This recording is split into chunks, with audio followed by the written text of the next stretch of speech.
topics and opinions expressed in the following show are solely those of the host and their guests and not those of W4CY Radio, its employees, or affiliates. We make no recommendations or endorsements for radio show programs, services, or products mentioned on air or on our web. No liability, explicit or implied, shall be extended to W4CY Radio or its employees or affiliates. Any questions or comments should be directed to those show hosts. Thank you for choosing W4CY Radio.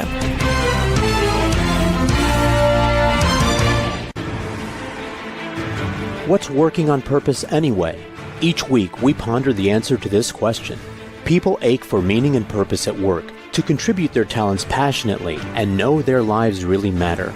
They crave being part of an organization that inspires them and helps them grow into realizing their highest potential.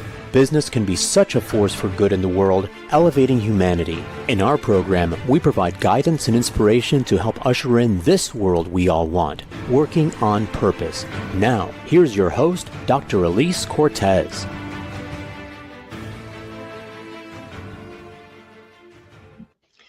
Welcome back to the Working on Purpose program. Thanks for tuning in again this week. Great to have you. This program has been brought to you with passion and pride since February of 2015. I'm your host, Dr. Elise Cortez, and if we've not met before and you don't know me, I'm an organizational psychologist and logotherapist, speaker, and author.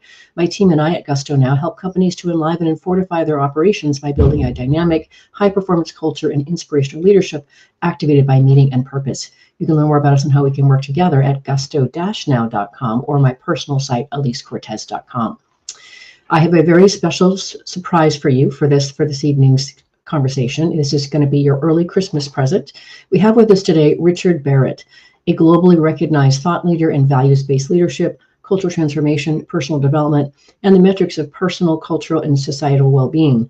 He is the president of the Academy for the Advancement of Human Values, the founder of the Barrett Values Center, the leader of the Global Humanity Awareness Initiative, the developer of the Barrett Culture Analytics for Organizations and Global Well-being Indicators for nations. Also a fellow of the World Business Academy, a former values coordinator at the World Bank. He's also a founding member of the V20 Values Task Force for the G20. He has written numerous books, one of which is What My Soul Told Me, which I also read. Richard, a hearty welcome to Working on Purpose. I'm so delighted to have you on. Well, thank you so much. It is a pleasure to be talking to you all the way from London. Thank you for joining me. And as I told you when I first reached out to you, I learned about you and your work, Richard, through my mentor, Lance Secretan, who has written also about 22 books or so. And when I heard what you were doing, and especially around your soul work, consciousness, etc., I was like, I really want to talk to this man. So thank you for saying yes. Glad to be with you. What can I say? And I love how part of what was so enticing about getting to talk with you, I love how you talked about showing up for a speech in the Netherlands years ago, and you hadn't really been in touch with the organizers, and so you didn't really know what they wanted you to talk about. So you just asked one person in the audience, what do they want to hear about? And then from that, you just consulted your soul and delivered a fantastic talk. So I thought we could do the same here. Let's get started. So the soul, of course, I've now read Soul-Centered Living from Survival to Service, and of course, What My Soul Told Me, and part of the New Leadership Paradigm. And I have never had anybody so beautifully explain how our souls come to us. So let's just start there, shall we? Well, yes. Well, let's just start with a little correction. You don't have a soul. No, you are. I am the soul. Yes, thank you. I hear you saying that. Yes. And that's a game changer when you actually realize that, because it means that you have a point of reference for everything to do in your life that you want to do in your life. Well, who is the you that wants to do it? Well, the soul incarnated into your body, let's put it that way, with a few ideas about what it might want to do in your life. And as long as you stay in touch with that, you will have a lot of plain sailing. That isn't to say it'll be totally smooth, but you'll be on the right track in terms of meaning and purpose and the things that you talk about in the introduction to this program. Well, and I appreciate that. You also said something I recognized when I was reading your book, something about, if you can get if you don't align your ego with your soul, then the soul won't fully express itself.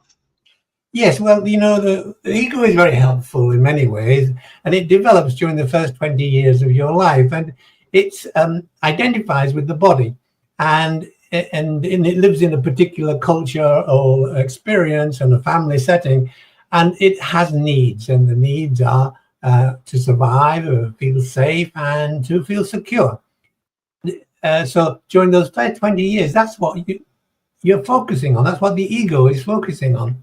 And depending on where you live and your parents and all and the culture you're brought up in, you're going to learn how to be in that world and get your needs met. Now, it may be quite difficult. Not everybody is born to self-actualized parents. They may have very difficult lives, and they learn what I call maladaptive beliefs. They learn that it's hard to survive, or it's hard to be loved, or they may have a parent who says you'll never amount to anything, and so it's hard to be to get everything in place. And so the ego develops fears, and it's those fears which, let's put it this way, rock your boat during the next few years of your life.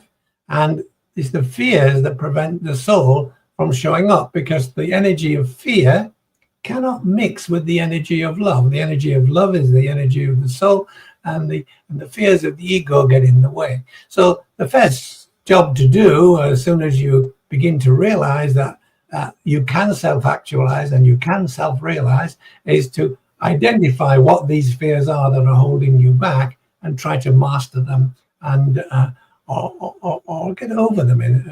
Not easy, but mastering your fears is the first step in leading yourself.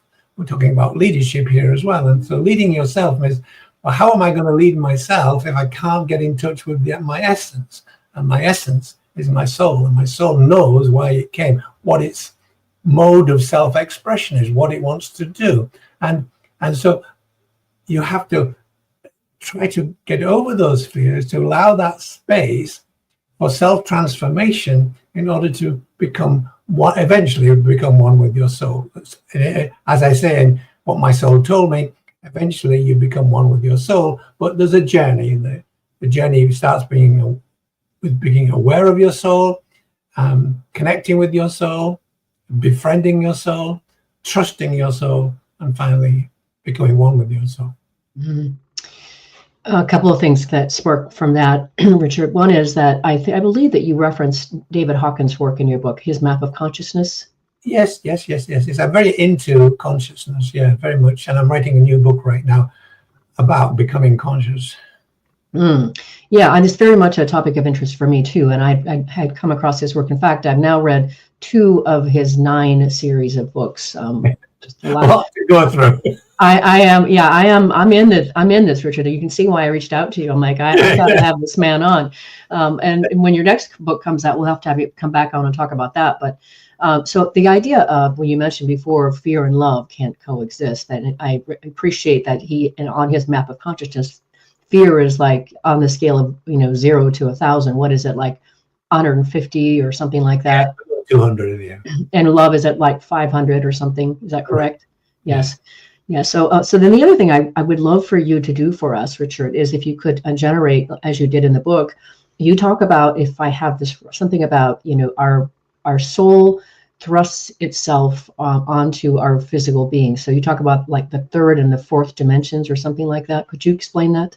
Yeah. Okay. So we think we believe at the ego level that we live in a 3-dimensional material physical world, and because that's our experience once we're born, that's the world we live in. But actually, the soul lives in an energetic world, and that energetic world is a higher order world than the physical world. And so in the energetic world, you cannot die. The soul cannot die, whereas the ego, because it's attached to the body, believes it can die. Now, where does the ego come from? Well, the ego is the creation of the soul, actually, and the soul creates the ego within a few months of your I was going to say of being born, but actually in the womb. And as you move into the world as a baby, you begin to find separation. Now, the soul lives in a world of total connection and love, and you enter into a world of separation and fear. Now, depending on how well you're looked after by your caregivers and parents, that can be an easy transition. But for many people, it's not an easy transition from, and so the soul creates this psychic entity called the ego to act as a buffer from the pain of separation. Now, the ego can also create psychic entities, and we call them alter egos. So this is not too far-fetched. We know about alter egos, and so the soul creates the ego, and the ego creates alter egos when it cannot deal with what's going on. It develops another personality. You have to be pretty, how shall I say, in difficult circumstances before you start creating alter egos. But anyhow, the soul creates the ego, and then the ego doesn't know it's the creation of the soul and goes about its work of protecting the body, which is the vehicle of the soul. And so in that sense, the soul is happy to have the ego look after its physical life. But let's not forget that the soul actually is in an energy field, and that energy field is a higher dimension of consciousness, and everything in the world is energy. Now, so gradually, that's when the ego begins to develop fears, which build this, which because of the separation, and it's very difficult for the soul and the ego to blend together in their motivations if the motivations of the ego are fear-driven and the motivations of the soul are love-driven. Anyhow, that's the journey that we're all on, and really that blending depends on two things. One, were you born to self-actualized parents who are not too directive, but help you to grow and develop in your own way? And to what extent are you able to overcome the fears that the ego develops in getting its survival, safety, and security needs met? Now, if you can do that, and then you begin to self-actualize, and from self-actualization, you move to self-realization. Now, self-actualization is different from self-realization. Self-actualization is becoming all you can become in the cultural framework of your existence. You self-actualize and you become the best version of yourself, but within that framework of existence. Self-realization takes you to a whole different level, where you finally unite with the soul, and all of the important things, all the things that were important when you were self-actualizing, now you're being to look at and say, oh no, that's not so important to me now. I'm not that interested in being, all of this wealth. I'm not that interested in being the best at that. I want to find out who I am at the deepest level of my being, and find empathy and compassion in the world. So that's the journey of the soul, and full marks for the ego for doing its job, but not too driven by fears. Okay, so otherwise you're going to have to overcome that before you can really self-actualize and self-realize. So part of where I've come to on my own journey, Richard, along this line is I have really come to the notion that I believe aligns with yours, but you tell me if I've got this right. I've come to the notion that, what if the whole reason we're here is to get present to our really present and connected to who we are as a soul, and connected to our purpose, and to live that so that we really make a contribution that elevates the consciousness of the world. That's kind of what I've come to in terms of my own spiritual journey. Well, yes, but that journey starts with elevating your consciousness, and that's really the most important part. I mean, we all want to do things to other people, but you've got to start with yourself. Yes. That's like, I want to be a leader. Well, start by leading yourself. If you can't lead yourself, how are you going to lead others? So for the soul, there are three important things. One is self-expression.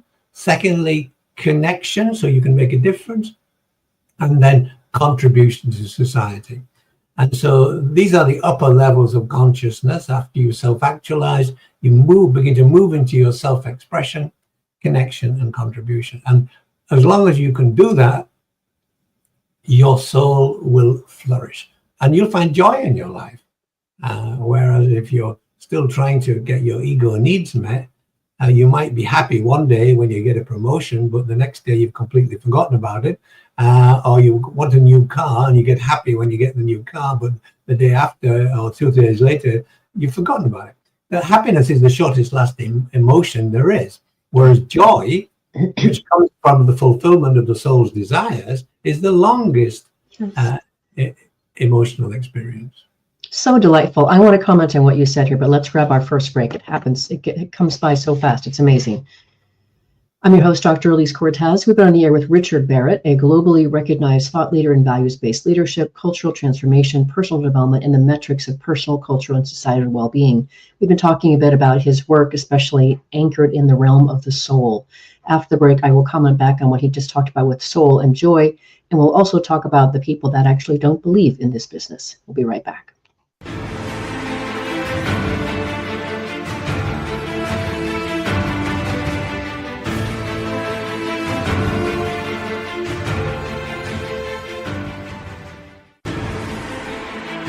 Dr. Elise Cortez is a management consultant specializing in meaning and purpose, an inspirational speaker and author. She helps companies visioneer for greater purpose among stakeholders and develop purpose-inspired leadership and meaning-infused cultures that elevate fulfillment, performance, and commitment within the workforce. To learn more or to invite Elise to speak to your organization, please visit her at elisecortez.com. Let's talk about how to get your employees working on purpose.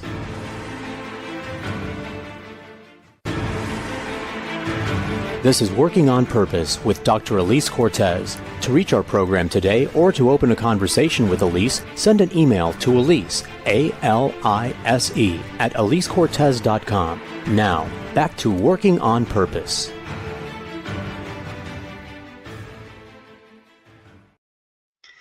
Thanks for staying with us and welcome back to Working on Purpose. I'm your host, Dr. Elise Cortez, as I'm dedicated to creating a world where people realize their potential at work and are led by inspirational leaders that help them find and contribute their greatness, and we do business that betters the world. I keep researching and writing my own books. So my latest one came out in March of 2023. It's called The Great Revitalization: How Activating Meaning and Purpose Can Radically Enliven Your Business. And I wrote it to help leaders understand the lay of the land in today's workforce. What do they want and need? And then I offer 22 best practices to help equip those organizations to create that for them. You can find my books at my personal site, elisecortez.com, and also on Amazon.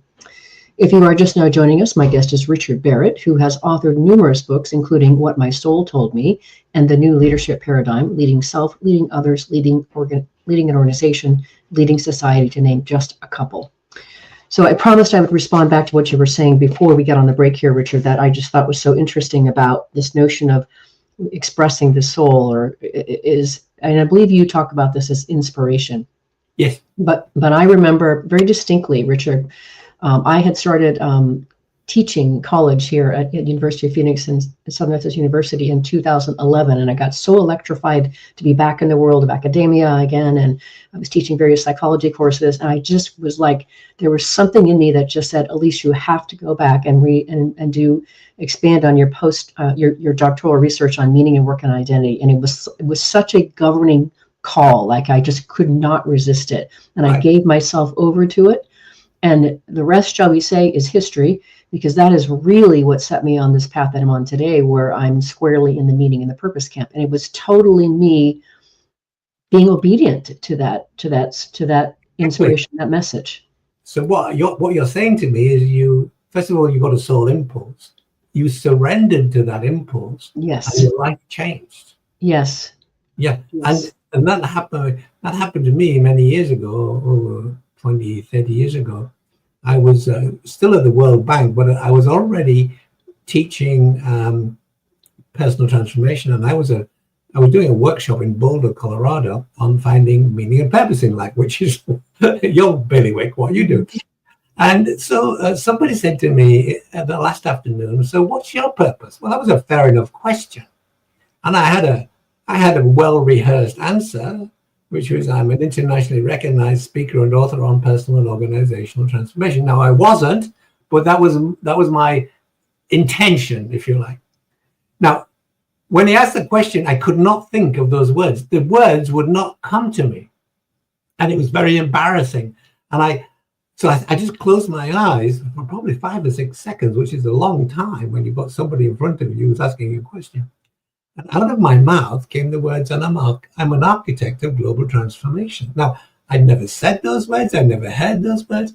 But I realized at that point, that was my soul speaking to me. Just as you had that experience, that was my experience. It was like, okay, so we're up and running, and this is the direction. And then I thought, well, how am I going to be an architect of global transformation? And I thought, well, I don't know, but if that's my soul's message, I can sit back and enjoy the ride. And that's what I did.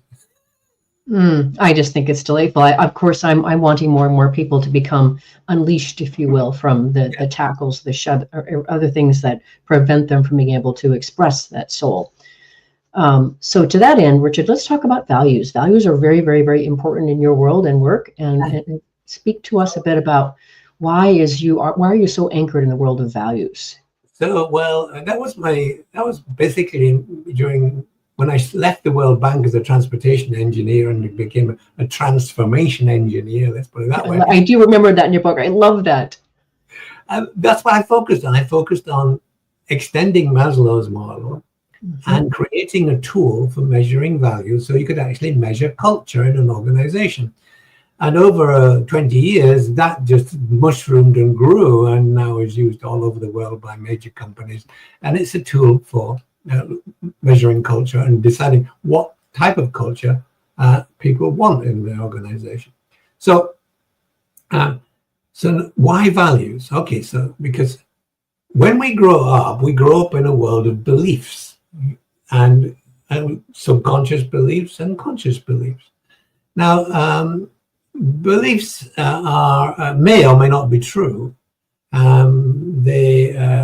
they're not a great way of making decisions when the world is changing very rapidly around you.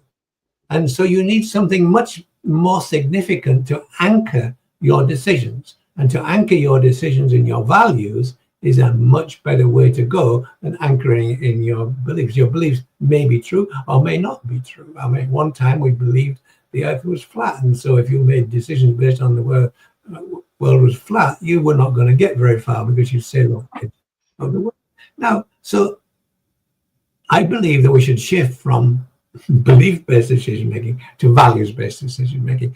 Values lie at the very heart of who you are and what's important to you and take you closer to your soul, because your soul has very important values which are about connecting, create self-expression, connection, and contribution. So your soul is very into a sense of oneness, of being connected to other souls, because at one level we are all aspects of the universal energy field, and so in that sense we already are all connected.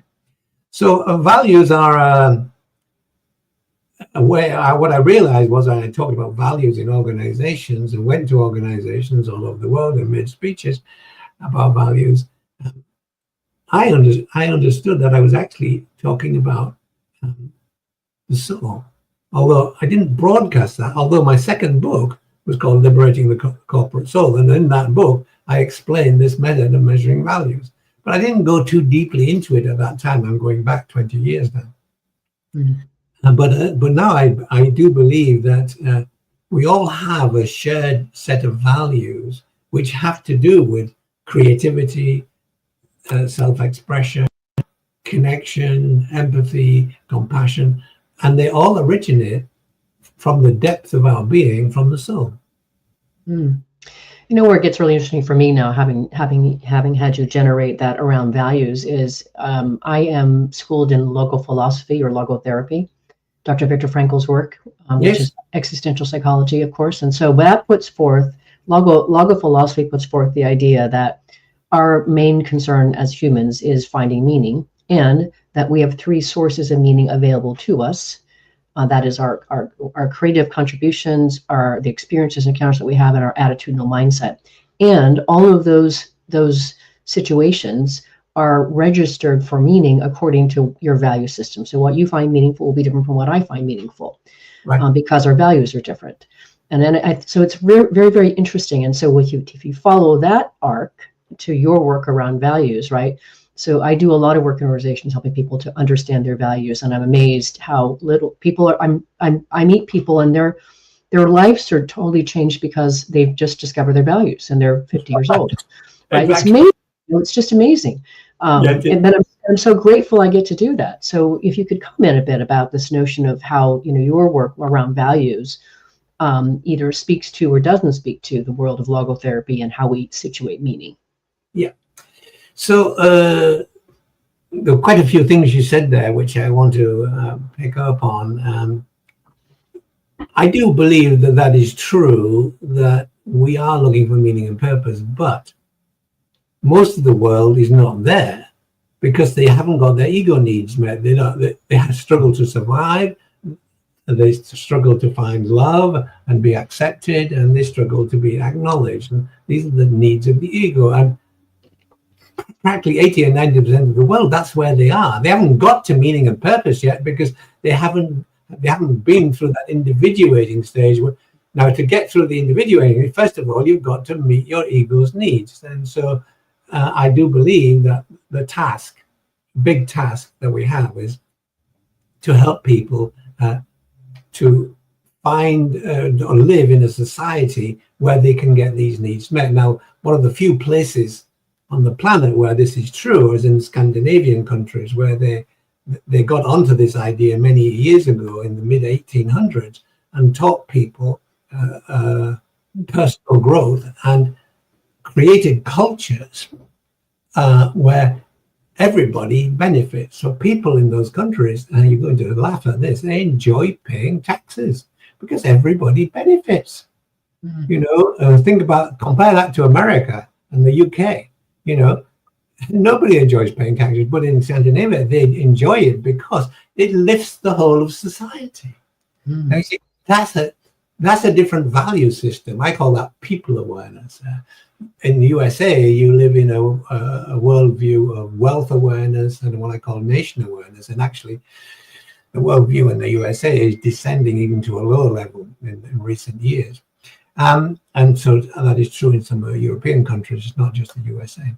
So your value system basically is built around your worldviews and the worldview that you live inside. And now that worldview and those values may not coincide with the values of the soul, but they are the values that you have to embrace, the beliefs and values you have to embrace every day to get your needs met and to self-actualize in that framework of existence. And so as you grow and develop, your values change. They move up Maslow's hierarchy. And I extended Maslow's hierarchy to create the 7 levels of consciousness model, which is basically what I'm most known for. And that's the basis of the cultural measurement tools that I invented. And it's also the basic of the 7 stages of psychological development. So, so what we do is we create, during those first 20 odd years of our life, a sort of false self, a self that is designed to get our needs met in the environment in which we live. Now, behind that false self is this true self, which is the soul, the values of the soul. And in addition to your true self, there's a unique self. Now, that unique self is that self which has this specific mission and purpose in life. And it's only you have that particular mission in the way that you can do it. And when you align your values of your true self, that's the values of the soul, with your unique self, you move into self-realization. But the trick is to somehow shift those values and beliefs of the false self into those higher order values. And you can see what they are when you look at Maslow's work and my 7 levels of consciousness model. By the way, when I did my meaning and work and identity research, Richard, for the second time, the postdoc, I interviewed 115 men and women between the ages of 18 and 80 across 20 different professions. And when I coded for the meaning levels, I did it also along Maslow's hierarchy of needs, which was it just seemed like it was just a natural sort of thing. Absolutely. And so, and of course, you won't be surprised that the higher the level of meaning, the more that along Maslow's hierarchy that was registered in the work, the more important the work was in terms of the person's sense of self or who they were being in the world, or there was no distinction between the two, if you will. Exactly, yeah. So they were living authentically. Yes. And you see, when you're not living authentically, you feel uncomfortable. Now, this new book I'm working on, I just the last 2 days, I came up with what I consider to be a revolutionary title, and I don't know whether I'm going to use it, but it's called Psychological Homeostasis. Now, we know what homeostasis is: the body keeping everything in regular order, and pH levels and temperature and everything. But the body knows how to do that. And when it can't do it, you have pain. And when you get pain, then the higher order entity, you and your mind, I've got pain. So the body's no longer functioning properly in homeostasis, and you go to the doctor and get it fixed. Okay, so how about psychological homeostasis? Because there is a feedback loop. And I just mentioned it, when you're not living authentically, you feel uncomfortable, or when you have an fear-based emotional reaction, you feel really bad. You get really upset, and then later on you're really upset that you got upset. And these are feedback loops, exactly as homeostasis feedback loops in a psychological environment. And so my whole idea of this new book is to think, well, how can we map the feedback you get from your mind through your emotions and feelings in order to find your true development. Just as the body knows how to live its life, but when it gets out of kilter, if you like, it finds it difficult to work. So when you get out of kilter in your psychological development, you can call on your soul. I can't wait to read it. On that note, let's take our last break here. I'm your host, Dr. Elise Cortez. We've been on the air with Richard Barrett. He is a globally recognized thought leader in values-based leadership, cultural transformation, personal development, and the metrics of personal, cultural, and societal well-being. We've been getting more deep into the notion of soul and consciousness. After the break, I do want to still talk a little bit about the naysayer aspect of this work. We'll be right back.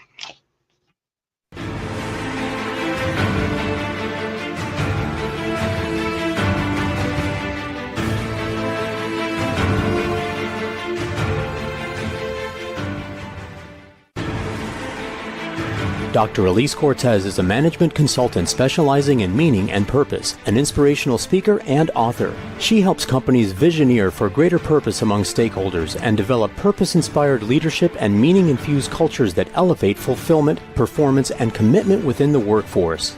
To learn more or to invite Elise to speak to your organization, please visit her at elisecortez.com. Let's talk about how to get your employees working on purpose.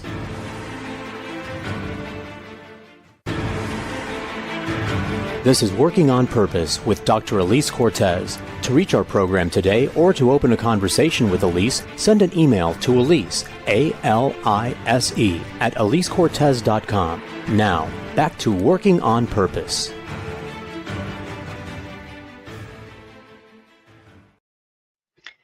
Thanks for staying with us and welcome back to Working on Purpose. I'm your host, Dr. Elise Cortez. I mentioned in the last break that my latest book came out. It's called The Great Revitalization. What I did for you is I created a free 3-page organizational assessment to help you understand the extent to which your current culture is meeting the needs of today's discerning workforce. You can find it at my website and download it. The website is gusto-now.com. If you are just now joining us, my guest is Richard Barrett, who has authored numerous books, including What My Soul Told Me and The New Leadership Paradigm, Leading Self, Leading Others, Leading an Organization, Leading Society, to name just a couple. So as I mentioned before, I think it would be remiss of us maybe if we didn't talk about the people that probably are like, this is all crazy. This is just, we don't have soul, and we're just atoms, etc. I was watching a podcast with a materialist scientist who does actually acknowledge spirituality, but he's adamant that we don't have souls. Right. I'm sure you have been posed this question numerous times over the years. What do you say to those people? Well, I know I have a soul because it's a personal experience. And okay, so you can't do a repeated experiment on everybody that says, look, yes, everybody has a soul. But when you've spent 30, 35 years working with your soul and understanding your soul and getting these inspirational moments, you can't deny there is something bigger than you are. Now, there are other areas of the globe where this is more fully understood. For example, in the Far East, it's well understood that the body is an energy field, and actually understood by Einstein also. It just hasn't filtered down into the academics. If you look around, when was it, 1940, 50, and 60, and 1970, the thought leaders were people like Maslow, Roberto Assagioli from Italy, Carl Jung. Every one of them had an idea of the psychology with a soul. I mean, Assagioli had a map of the mind with the soul at the center. Mm-hmm. So what I say to these people is, look, fine, why don't you do some research? Why don't you think out of the box and look at what was around 50, 60, 70 years ago? It was very much understood that the psychology had a soul. Now, the soul went out of psychology because it became academic and it became behavioral. Mm-hmm. And in my book, A New Psychology of Human Well-Being, which I wrote a few years ago now, my whole purpose for that book was bring the soul back to psychology, because it's been kicked out by the academics. And so when I hear these people talking, I'm there's no way I can convince them, and I'm not even going to try. But I just say, why don't you read a little more widely? Because there is so much information out there. Instead of putting your blinkers on and not being willing to think about other ways of being. What's his Keegan has this socialized mind, self-organizing, socialized mind. I've forgotten what the second one is sort of like but the third one is the self-transforming mind. Now, the self-transforming mind is willing to look at its beliefs and change them if necessary. Mm. So what I say to these people is, I don't care if you want to go on believing what you believe. That's fine with me. You'll have problems, you'll have sickness, you'll have all sorts of issues to deal with. But if you really want to lead a life of deep well-being and joy, then open the book in this topic and explore it a little more. Mm. Because basically these people have got their minds closed, and no point in telling them that, but encouraging them to read wider is one way of moving past that. But I'm not going to waste my time and energy trying to convince somebody, because it's hardly worth it, because people are very fixed in the ideas, particularly academics. Mm-hmm. I, of course, agree with you. I just had to treat that little area. Now, one thing that's really interesting to me, back to the idea of the East versus the West, I remember the first time I heard this, Richard, I heard it from Paul Skinner, who was a friend of mine who came on my podcast a few years ago. He's also in your city, London. And he mentioned, I had mentioned that my parents had passed in January of 2019. And he said, oh, yeah, my dad dropped the body a few years ago as well. And had never heard that phrase before, drop the body. Right. If you could speak a bit to that, I mean, to me, it makes complete sense. If we are our souls, and we have a vehicle through which we live in this dimension. Right. It makes sense that we just leave it behind when we're ready to move on. Yes, you see, we understand very little about who we are, and that's the whole point of self-realization, is that to realize, to dig deep into the question of who am I, and eventually you get to the point of recognizing you're a universal being in an individuated form, and that when you die, you simply move from the material world fully into the energetic world. You're already in the energetic world because actually the mind is an energy field, and it embraces the whole body. So when the body dies, the mind or the energy field leaves. Now, where it goes, I don't know. I have no recollection of past lives or any transitional experiences. But there is so much literature, so much. It made so much sense that you can say, yeah, that makes sense to me, and that's my experience of life, is that it's energetic, and that as I align with my soul, I feel a great sense of well-being. Now, eventually, we all die. And the question is, well, how do you want to die? Do you want to die peacefully?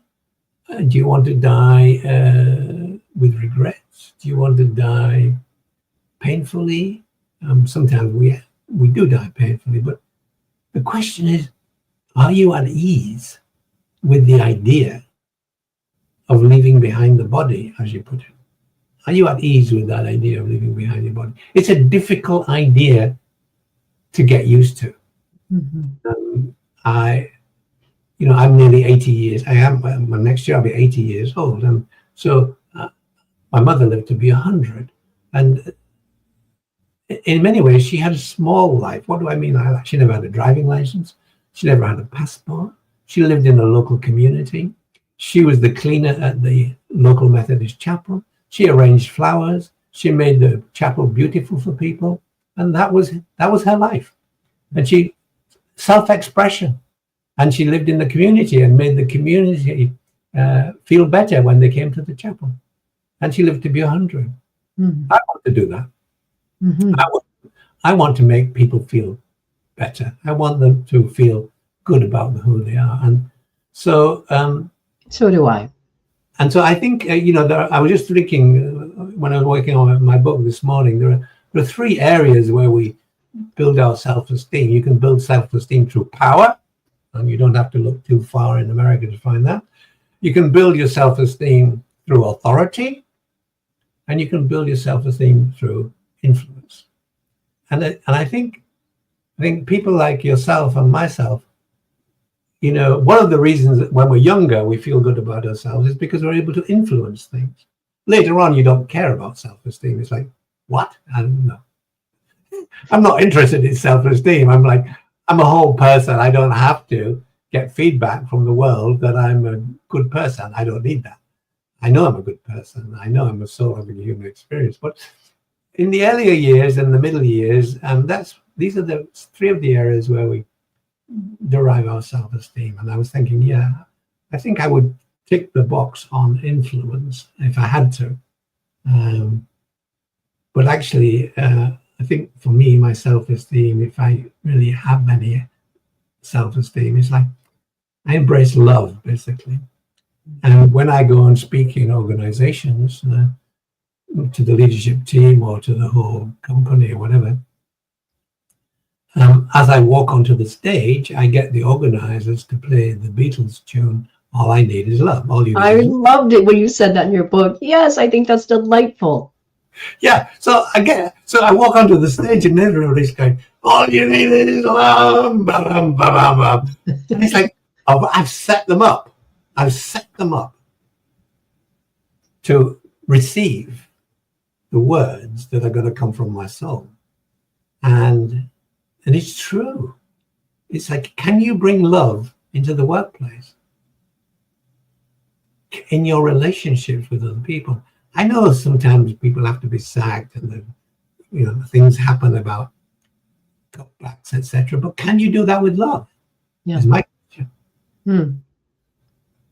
Well, I am heartened myself, Richard, that I hear that, four-letter word being used more frequently in the world of business. And certainly Lance Secreton is hugely an advocate of that, embraces that idea of love. Everything is about love. And when you said the four-letter word, I thought, yeah, that four-letter word,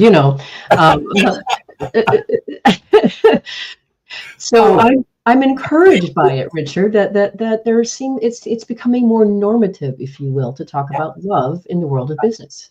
Yeah. It is because the world is evolving, particularly in the Northern Hemisphere, and particularly in the democratic countries, where we are more allowed to be who we are. In the country, most of the world live in autocratic countries, and you really can't self-actualize in those countries because you can't become who you really are, particularly if you're gay or lesbian. My God, you could be in prison or even didn't. Now that was true in the UK. It was in 1960 something that they abolished the punishment for gays and lesbians. I mean, that's not long ago. It was in my lifetime. Seriously, yeah. And so, but yeah, bringing it back to a personal level, the key is to connect with your soul and follow the impulses of your soul. Now, I'm going to do something which I don't know whether it's going to work or not, but anyhow, so 2.5 years ago, I was in the middle of a book and I got the impulse from my soul to stop writing and start painting. Yes. And I knew immediately that I wanted to paint portraits. And I said to myself, okay, if this is true, then I need to practice my skills. So I set myself a study program, studying the masters, practicing, etc. And that's 2.5 years ago. And I've just about got to the point where I feel like I found my niche. And here is my latest painting. It's beautiful, just beautiful. And that's my Christmas card to most of my friends, which I just finished that today.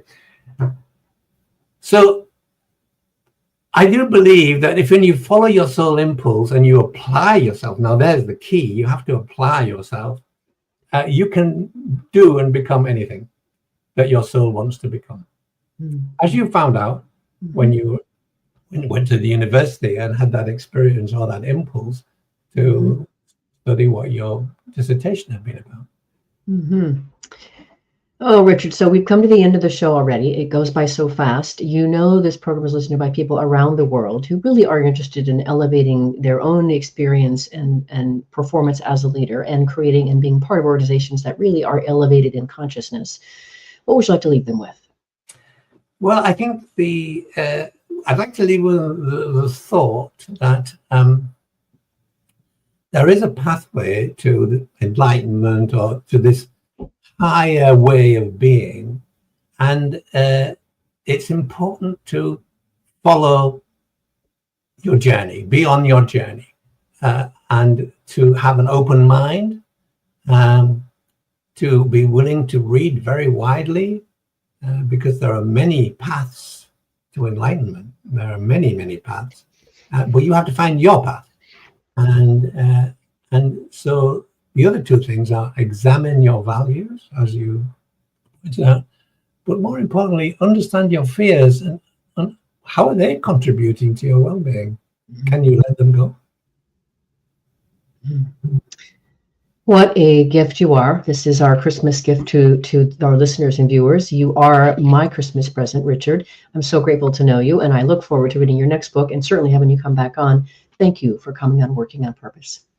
Well, it's been a delight and a pleasure. And what can I say? Happy Christmas to all the listeners or all the viewers. Wish you well-being.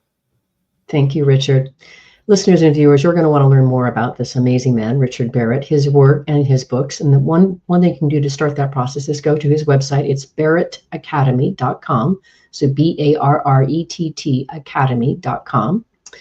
Last week, if you missed the live show, you can always catch it via recorded podcasts. We were on air with Dr. Andrew Kadar talking about his experience and learnings of becoming a patient as he stepped out of his role as an anesthesiologist in medicine to having emergency open heart surgery. It was an incredibly tender and moving story, and he offered many ways to improve how healthcare is practiced and how patients can more effectively steward their own healing journey. Next week, we'll be on the air with Christy Predinger, talking about how she has grown her company called WG Content, which provides healthcare organizations with website content through an extreme focus of kindness and work-life harmony. See you there for another inspiring educational conversation. And remember, work is one of the best means of realizing our potential and making the impact we crave. So let's work on purpose. We hope you've enjoyed this week's program. Be sure to tune into Working on Purpose, featuring your host, Dr. Elise Cortez, each week on W4CY. Together, we'll create a world where business operates conscientiously, leadership inspires impassioned performance, and employees are fulfilled in work that provides the meaning and purpose they crave. See you there. Let's work on purpose.